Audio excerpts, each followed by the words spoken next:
All right. And it's natural logs that we're going to deal with.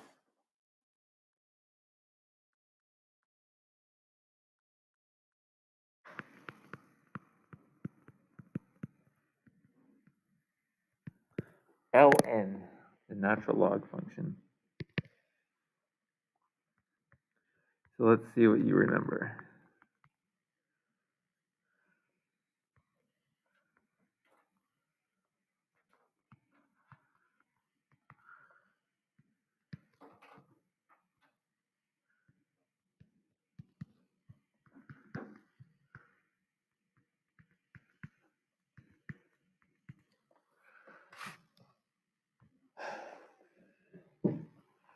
All right. So, what is the natural log of 1?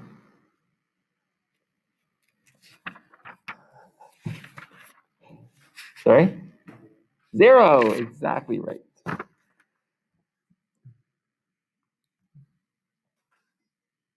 natural log of 1 is always 0.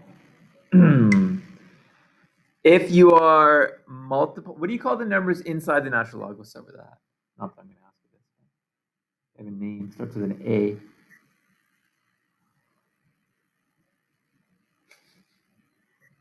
The argument.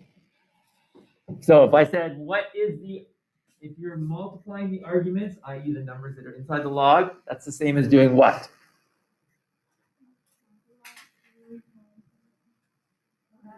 Adding, right?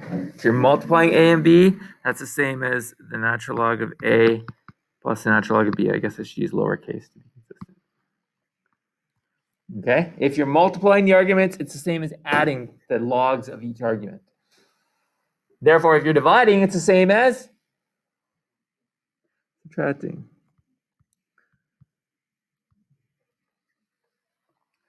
And if you have an exponent on the argument, what can you do with the exponent? Sorry? Yeah, you can drop it down in front. So it's n natural log of A. These are all the natural log of 1. Okay, that's nice. If there's a 1 in your integral or your derivative or whatever, you know everything's going to disappear if you're logging it. But when you're multiplying arguments, being able to break it apart into addition, and same with the exponents and division like that, makes your life so much easier. So let's just do a quick review of and a few questions, and then we'll get into calculus. So if I have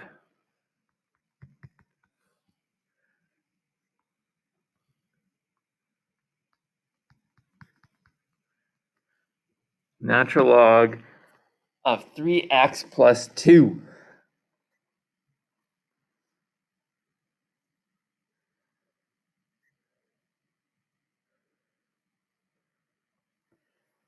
And I said, rewrite it in expanded form.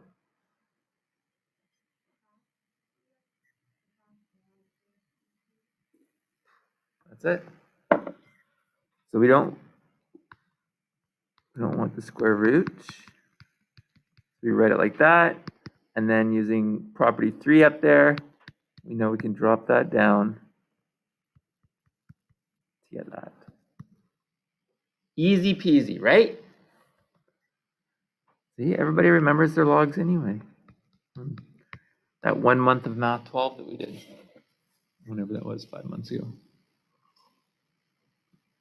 Now that one's pretty straightforward, but what if you have something like this?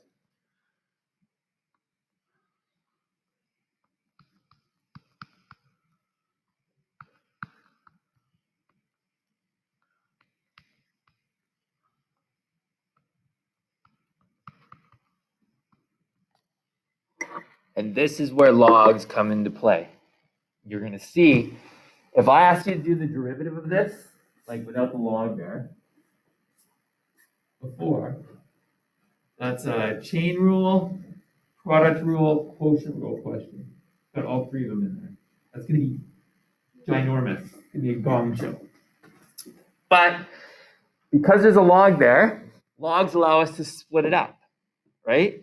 So the first thing we can do is we have something that is being divided by something else. So I can rewrite it as natural log squared plus 3 all squared minus the natural log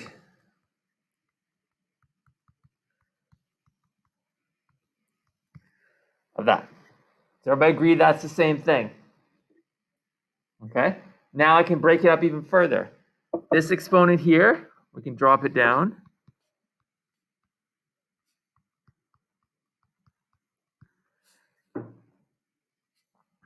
And we're subtracting something, so I'm going to put it in brackets here. These two things are being multiplied, right? X cubed and x plus 1 to the power of a half, which means you can add them together. And I'm going to drop the 3 down as well, do it in one step. So it's, and I'll drop the 1/2 down.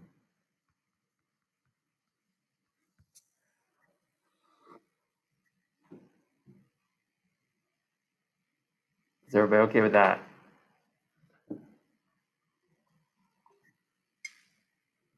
Now you can multiply the negative in and expand it and da-da-da-da-da, but I'm not going to worry about that right now.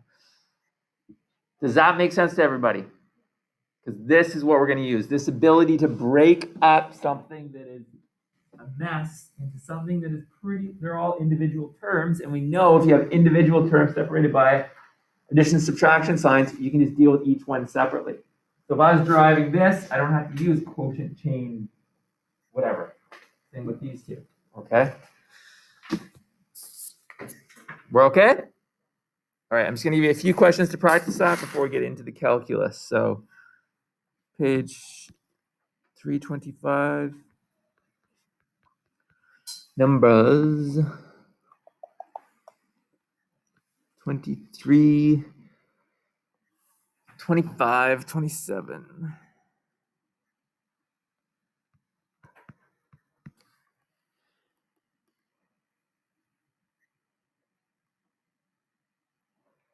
And then 29 and 31 will go backwards.